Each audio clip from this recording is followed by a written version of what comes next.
Here comes the champions, the grandest équipe, the champions.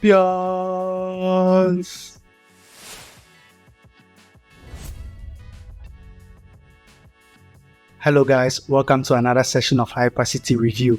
Now today is a very exciting day because Manchester City will be facing Inter Milan in the UEFA Champions League final.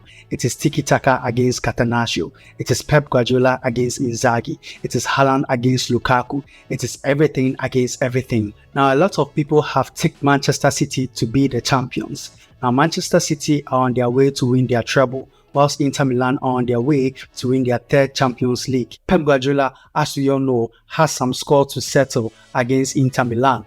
This is because of what happened in 2010 when Barcelona had to travel over 1,000 kilometers to play against Inter Milan, of which Mourinho's side Inter Milan scored Barcelona 3-1 but came to the Camp Nou and only conceded one, which made Inter Milan the eventual winners when they progressed to the final and beat Bayern Munich. And so yeah, you can see that there's an element of revenge when it comes to this Champions League final.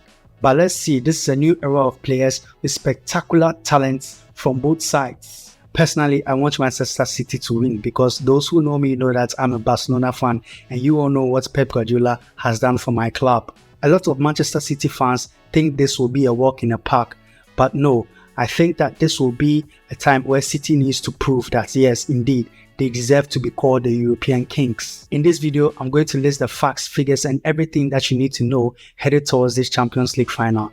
I am excited. Are you? Now, as I said earlier on, Pep Guardiola will be seeking to go for his second treble in his career. This is a wonderful feat for a wonderful coach. His Manchester City side has faced a lot of disappointments when it comes to the Champions League. They were defeated last 2 seasons in the final by Chelsea, and last season Real Madrid also defeated them and knocked them out in the semi-final stage, of which Real Madrid went on to be the eventual winners. But this year, the introduction of Haaland, who has 52 goals in over 50 matches, has proven to be a good fit for this City side. Although Haaland is a favourite to get the Ballon d'Or this year, I bet you that Inter Milan will have a handful when it comes to containing Kevin De Bruyne. As you all know, KDB plays an instrumental role in City's attack. He has 16 assists in the Premier League. How crazy is that? And for those of you who watched the Manchester City versus Real Madrid tie, you all know that he was very instrumental in knocking Real Madrid out of the semi-final. One of the players that I think Inter Milan will also be looking at when it comes to the City side is Rodri. Pep Guardiola has been criticized in overthinking in terms of games like these. Some Manchester City fans are even scared he will play Haaland at the right back position, but you and I know that is not happening, right? Now, as I said earlier on, I'll be very happy if Pep Guardiola at the end of the day scores Inter Milan to win the trophy. But there's something about this Inter Milan side that Manchester City needs to be wary of. This is because although Inter Milan didn't win the Italian Serie A, they have been playing at a different level when it comes to the Champions League this season.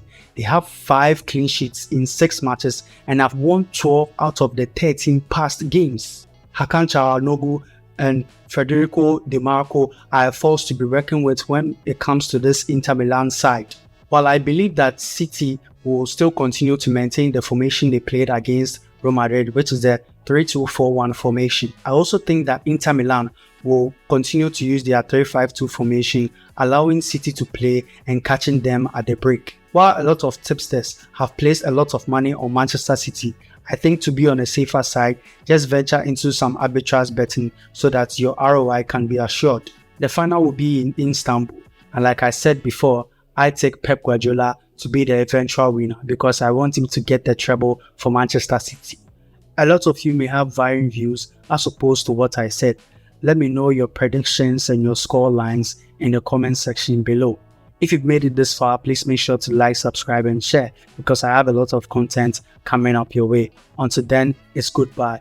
Here comes the champions, the grandest équipe, the champions.